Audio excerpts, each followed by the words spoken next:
Good morning.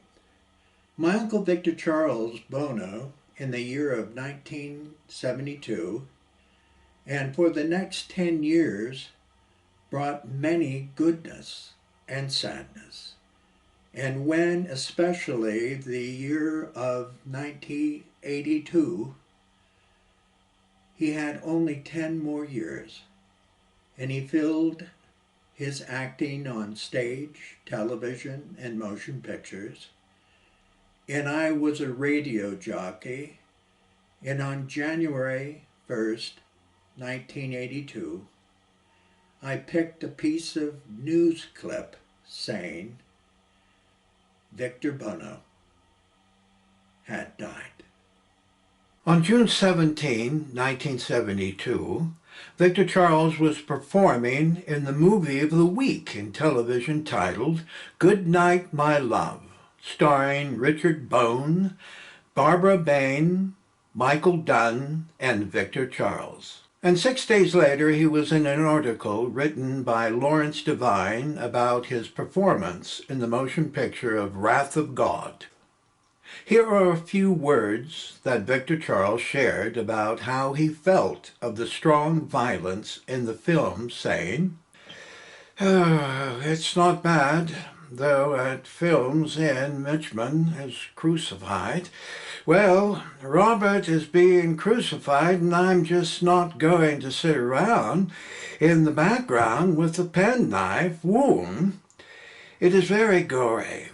But our feeling toward the picture was that most of the violence is so outlandish that no one will be too worried by it. There's a scene in which an 8-year-old boy is being shot to death. I'm shocked that they left that in. Paula Pritchett, have you seen her in Playboy this month? Plays a mute.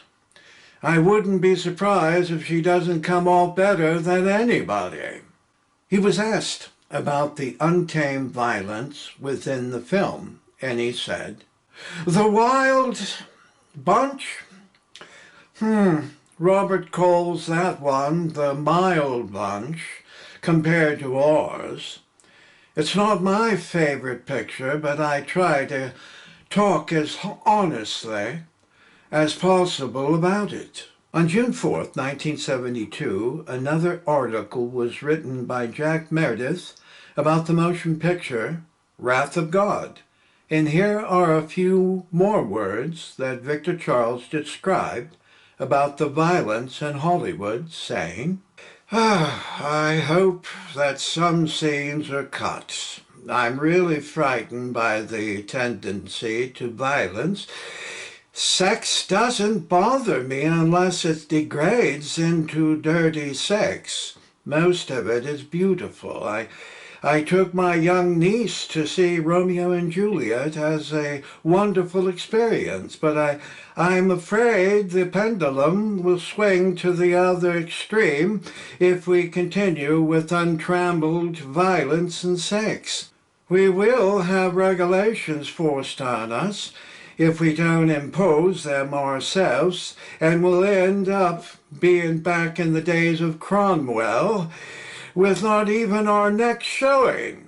Victor Charles was in another article on July 9th, 1972, and he shared a few of his witty thoughts, saying, "I loved that Batman part. I suggested eating a jeweled lobster in one segment. The producer even thought about it. Not bad, semi-precious though. In Batman, I thought for a bit that Comedia might be coming back. It was great. I was getting paid to do what I was taught never to do. Even in that part, I played an evil person, but I tried to play it humorously. I don't try to play against my image. Sure, I'm typecast. I don't mind being typecast as a fat man because a fat man can be anybody.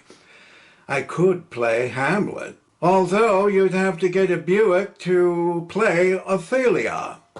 I don't mind typecasting as long as I see something in the script that I will have fun doing. Acting is the only work I've ever done. I have to act. Actually, I get paid for doing what I do for nothing.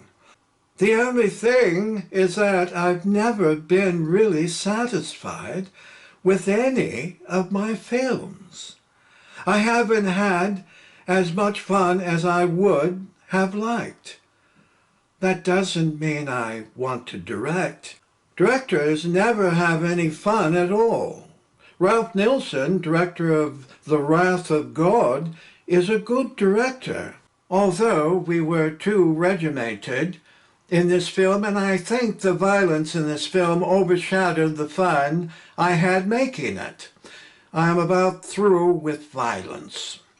I've killed an awful lot of people on TV, and I can't help feeling this sort of thing has an effect on people watching it.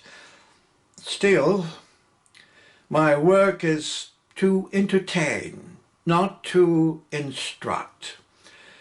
I wouldn't recommend my new film for your daughter's first communion. Still, I'd recommend it for Robert Mitchum's performance and for your first look at Ken Hutchinson, a young English actor who is astonishingly good. Robert Aldridge is a director who makes you feel as if you were the only one who could possibly do the part. That's nice.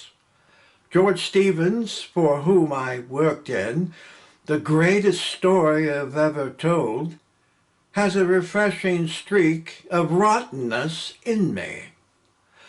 I was Barak the Jew in that film.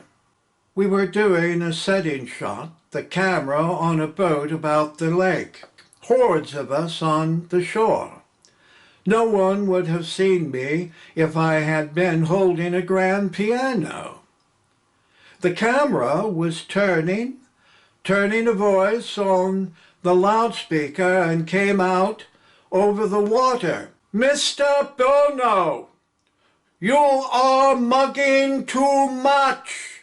Afterward, I sent a note out to the boat. "Thank you for correcting me. Will you marry me?" When the scene was over and we were all going back to our rooms, the voice came over the water again. "Mr. Buono, I can't. Mother told me never to marry a mother." In 1972, my Uncle Victor Charles was letting out his honest opinions after being in Hollywood for 12 years acting in television and motion pictures. His touring one-man shows of poetry and prose throughout America helped him to be more grounded and allowed him to discover who he truly was as a person. Everything began to come together, and clarity of what he had done since 1959 encouraged him to say, "Acting is the only work I've ever done. I have to act. Actually, I get paid for doing what I do for nothing. The only thing I've never been really satisfied with was my films. I haven't had as much fun as I would have liked." It is a blatant loss of opportunities for Victor Charles not being cast in classical motion pictures where he could perform as kings and popes instead of buffoons like King Tut and Big Daddy. By 1972, he hadn't a role that would bring the depth of his true inner soul of how he really saw the world. With his brilliant mind and exquisite tone of speech that carried audiences to great depths of emotions, he never was given quality productions by Hollywood because they believed they could make more money off of him by his playing their jolly and heavy gesture clowns. I knew him. I lived with him, and I know he was better for what they gave him. Victor Charles performed in the motion picture Northeast of Seoul, filmed somewhere in Asia, and his role was Portman. The executive producer was John von Neumann. There weren't any dates when it was released or if it ever opened in theaters in the United States. This particular motion picture probably fits well when Victor Charles said, "The only thing is that I've never been really satisfied with any of my films."